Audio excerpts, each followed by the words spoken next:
Yan, sa video ito, pag-uusapan nga natin ito ang pandikit ng LCD. So, ano nga ba yung ginagamit na pandikit dyan na maganda at nakakasama sa LCD o sa ikinabit mong LCD? So, madami ako nakikita video ngayon na DIY sila at kalaunan ng nangyayari ay nasisira yung LCD. Kaya ngayon sa video to, ipapaliwanag ko kung ano nga ba yung pandikit at ano nga ba yung epekto nila. Simulan na natin.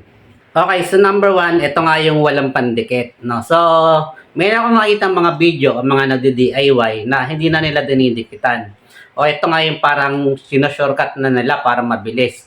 So, pinakakuha man nito, order sila sa online, dumating, kinabit, tapos wala silang pandikit. So, hinayaan na lang nila na ganun. At ang ginawa nga nila ay inipit na lang nila sa pinaka-armor nila o yung pinaka-case nila. So, ano nga ba yung epekto nito? So, ang epekto naman yan, mas madali nga yung masira. Kapag bumagsak, titilapon yung LCD, tapos papupunit yung flex, hindi na siya gagana, at sira na naman yung LCD at kailangan mo na naman bumili ulit. Yung pangalawa naman, eto nga yung nag-DIY naman sila, hindi dinikitan, pero nilagyan nila nung goma. So, dalawang goma yung nilagay nila. So, ano naman yung epekto nito? So, kapag goma kasi yung ginagamit, nakaka-encounter kasi tayo dyan ng mga ghost touch.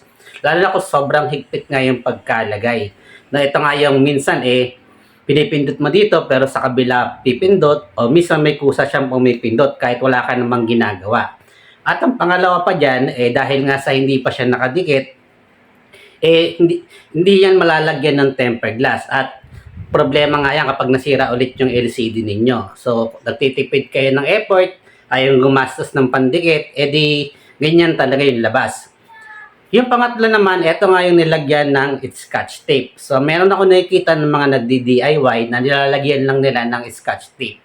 Ngayon, sa cellphone repair kasi ginagamit din natin yan para nga maobserbahan muna yung LCD kung gumagana nga ba o hindi. O kung pagdating ng ilang araw, okay pa din yung LCD yung ginabit natin. Para kung sakali may problema, pwedeng palitan at maibalik natin sa supplier. Ngayon, sa ganyang proseso naman, dinidikit nga yan after 3 days. No, kailangan talaga yung idikit. Hindi kasi pwedeng naka-scotch tape lang.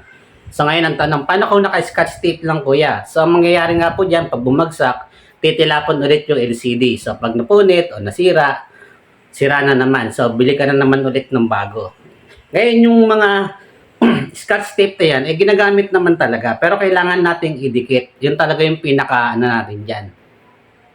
Ngayon yung pang-apat, ito nga yung may tiban. No? Minsan ginagamit nila shoe glue. So maganda ba yan? So hindi yan advisable.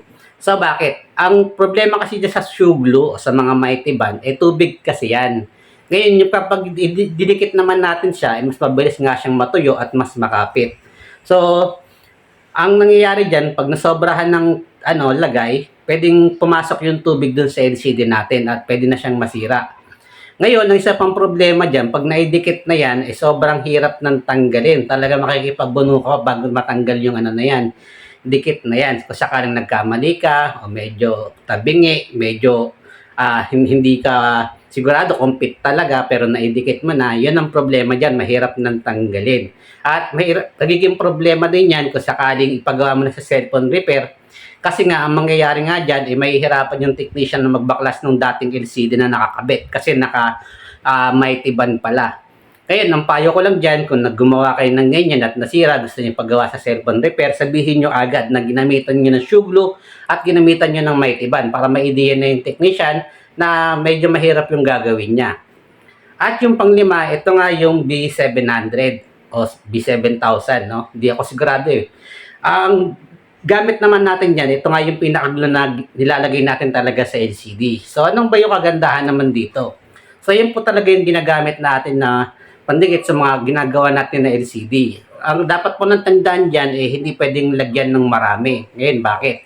Kasi kapag sobrang dami nga ng lagay niyan, maaaring hindi pantay yung maging surface ng LCD natin at maaaring makasira pa sa LCD kung sakali. So, tansyahan lang yun, kailangan saktong dikit lang at hindi sobrang dami.